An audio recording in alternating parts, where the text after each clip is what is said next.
बालमोदिनी कथा सर्वं प्राप्तुं शक्यम्। कदाचित् काचित् महिला कञ्चित् स्वप्नम् अपश्यत्। स्वप्ने तया विपणिं प्रति गतम्।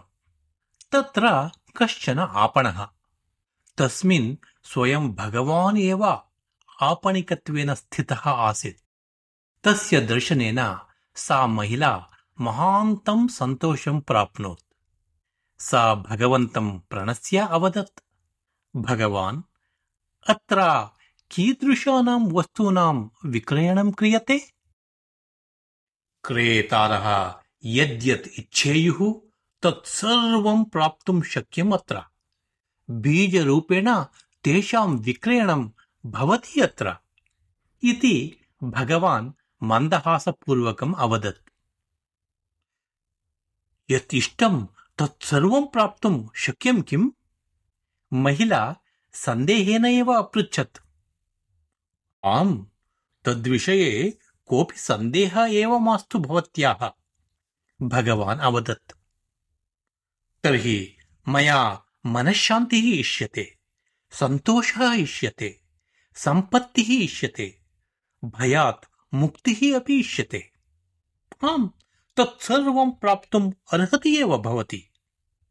एतानि न केवलं मह्यम्, अपि तु मम बान्धवेभ्यः अपि अपेक्षितानि।